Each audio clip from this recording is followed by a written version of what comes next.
King Saha alina akantu kakoze.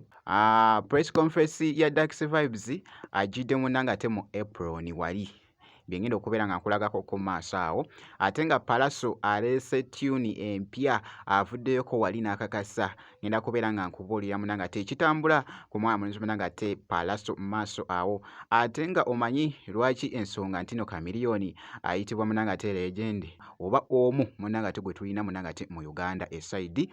Ngenda kubeera nga njija nabyo mu maaso awo, kakasa nti no subscribinga kosate n'okulayikinga video muganda wange bampita Natti oba Jaminati sinza ku Jaminati Yogi.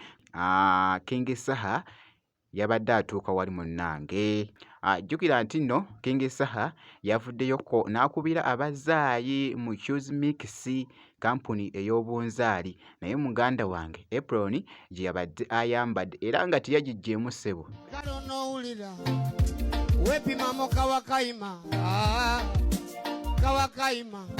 oba luli olumbe lwakulema kawakaima ko kajja kumala oyagala gwe kwetukana kweyuza naye kwe wetukira kamazima yajja bimala oyagala kuleeta ku side yemu n'awako munanga ate speech nga boogezako okulaba akatambyako wali.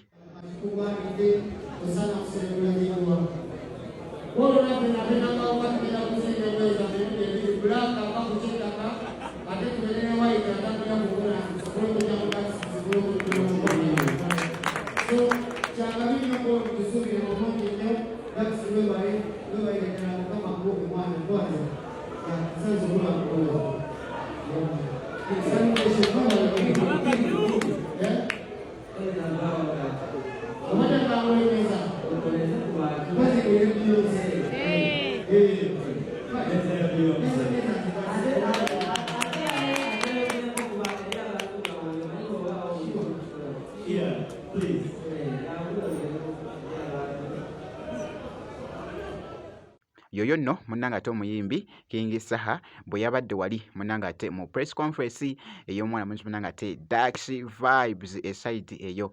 Okay, kankwongereyoko wali ku side yemu. Omanyi ensonga nti nno lwaki Chameleone munnange legend eside eno abawagizi munanga ate aba Chameleone wali. By the way ndabyeko ko wali akatambi k'omuntu omu faani we munnange eside eno abadde alina byayogera awo. Omanyi lwaki Dr. Jose Chameleone bamuyita legend? Kati gwe abadde awakana tunuulire eno video omanyi muddeyo ne mwesudiyo olabe omwana engeri gy'ayimbamu live.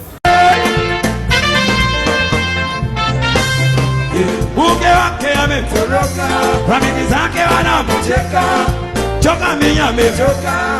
Dunia mikono juu, acha kulia shida za dunia. Hebu tulia, Mungu anakujali pia. Acha kulia shida za dunia. Hebu tulia, Mungu anakujali pia. Maisha mwendo kipole, ukipata shida leo usipande, wengi wako kama wewe usipande. Acha kulia ati maisha makali, tazama kwanza uone kesho, usikone uone vichekesho. Maisha itakuwa na matatizo, uombe Mungu. Naye nga omanyi kye bayita munanga ate legend okubeera nga omanyi Chameleone by the way ali omu munanga ate ku basajja abaludde mu kintu mu music wa Uganda kiyite music industry muganda wange ali omu ku basajja munanga ate ab'ettabbo eside eyo y'ensonga lwaki ali mu kwogeza munange abamu obwama ye mwana mulenzi munanga ate Chameleone ku side yemu.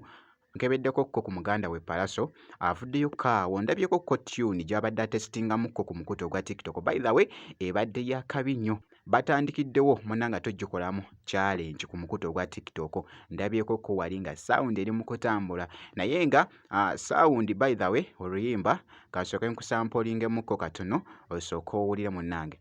Mazima oli mulungi weefaako bulungi yababonyerera.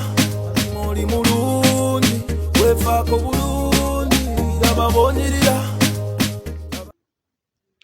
Yoyo nno munanga ate Palaso ku tune eno empya. Jjukira nti nno nakusuubiza ne nkugamba nti nno music and personalities y'ensonga lwaki nti nno nkutegeezezzaako munnange ku luyimba luno olupya olwa Palaso lwali munanga ate mu kusetinga making sure nti nno osubscribinga kasita obeera nga tonnaba subscribinga ojja kubeera ng'ofuna update yonna enaaba efa munanga ate ku celeb wo naddala abayimbi.